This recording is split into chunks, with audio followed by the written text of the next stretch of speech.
Februari 2024, ada yang sudah menentukan pilihan, ada yang masih bingung. Bestian Nainggolan, peneliti senior Litbang Kompas, 28,7% bimbang. Siapa yang bimbang? Yang bimbang adalah mereka yang memang belum memutuskan, atau memang mereka yang memang tidak menginginkan ataupun tidak mau untuk mengikuti pemilu mendatang. Nah, tidak itu mau. gambaran besar. Okay. Nah, itu biasa tradisional ada terus-menerus.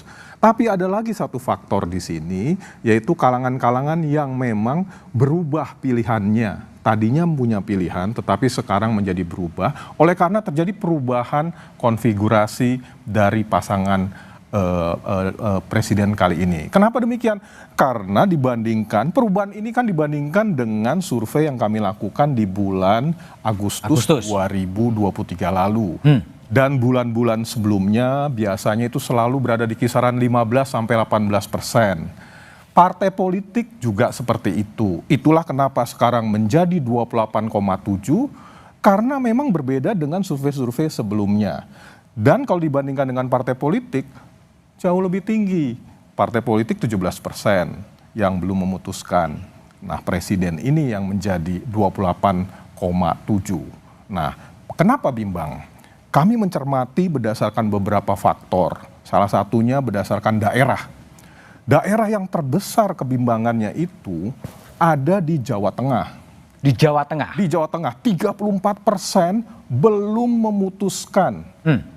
Apakah dia akan memilih siapa atau apakah dia ingin melakukan atau menggunakan hak pilihnya. Kemudian beberapa wilayah lain, itu di daerah yang paling mencolok.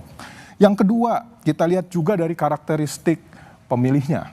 Kalangan perempuan itu relatif lebih besar yang bimbang dibandingkan dengan yang sudah menetapkan sebagai pemilih di situ.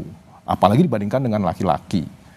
Yang ketiga, kita lihat juga di sini ada perubahan dari mereka yang pada saat pemilu lalu itu kita cermati memilih Pak Jokowi dan Pak Maruf Amin. Nah, ini berubah konfigurasinya. Di bulan Agustus 2023, 40% sampai 45% mereka memilih Pak Ganjar Pranowo. Oke. Nah, sekarang menjadi 25%, 23-25% yang memilih Pak Ganjar Pranowo. Kemana? Sisanya pergi kepada Pak Prabowo. Nah, ini ada jadi perubahan konfigurasi. Dan selain itu ada juga yang masih bimbang. Para pemilih dari Pak Jokowi maupun Pak Maruf. Nah, faktor lain dari segi usia. Generasi-generasi yang kita lihat di sini juga ada beberapa kebimbangan. Yang terbesar adalah mereka yang dikategorisasikan sebagai generasi X, yaitu mereka yang berusia, kalau dalam bayangan di sini adalah berusia 42 sampai dengan 55 tahun. Berapa banyak? 35,7% masih bimbang. Kenapa mereka bimbang? Sekali lagi, ini berelasi dengan yang tadi yang saya katakan sebelumnya. Yaitu mereka punya pilihan, tapi ketika muncul pasangan-pasangan calon yang sudah terbentuk sekarang, ada perubahan di sini. Ada perubahan? Ada perubahan. Ada yang bimbang, ada yang berpindah. Langsung kepada para pemilih yang dalam hal ini menjawab kenapa Pak Prabowo dan Gibran mendapatkan elektabilitas yang meningkat signifikan. Soal metodologi, sebetulnya apakah ada pengaruh metodologi yang menyebabkan undecided voternya 28,7 dan ada penurunan paslon nomor 3 sebetulnya? Kalau dari segi metodologi, apa yang Litbang lakukan selama ini adalah survei periodik yang sengaja mau melihat perubahan-perubahan dari waktu ke waktu. Dengan demikian tidak boleh ada suatu perubahan-perubahan dalam metodologi. Ya, kenapa? Karena mau mengukur perubahan-perubahan, metodenya berbeda, jelas ada perubahan. Itulah kenapa kita lakukan semacam longitudinal survei, tetapi bukan panel survei. Jadi bukan sampelnya sama, tidak. Tetapi dilakukan dengan cara dan metode yang sama, walaupun orangnya berbeda. Beda dengan panel di situ. Dari situ kelihatan perubahan-perubahan dan menangkap. Ini yang membedakan, justru kita bisa memahami ketika ada perubahan konfigurasi politik makronya, disitulah terjadi kebimbangan orang untuk menentukan siapa yang akan dipilih. Oke. Dibandingkan dengan beberapa katakanlah penyelenggaraan survei yang kita lakukan tidak menggunakan metode seperti ini. Oke. Tapi singkat kata, inilah yang namanya survei secara periodik. Oke. Dari sisi penentuan sampel, pengolahan data sampai pemuatan, itu adakah kemudian pengaruh-pengaruh di luar itu yang menentukan kemudian hasilnya menjadi begini atau begitu? Ya, ini banyak sekali dipertanyakan masyarakat ya, dan kami bersyukur, kami merasa senang karena kita tahu bahwa para pemilih, masyarakat, audiens kami memperhatikan apa yang menjadi bagian dari komitmen kami untuk menunjukkan kepada publik bahwa ini loh hasil dari survei yang kami lakukan secara independen.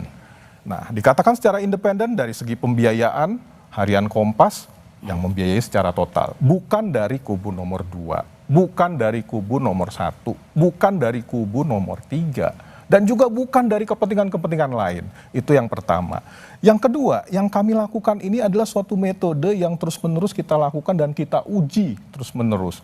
Bedanya dengan masa-masa lampau, setahun ataupun katakanlah dalam masa pemilu ini, teknologi mengubah.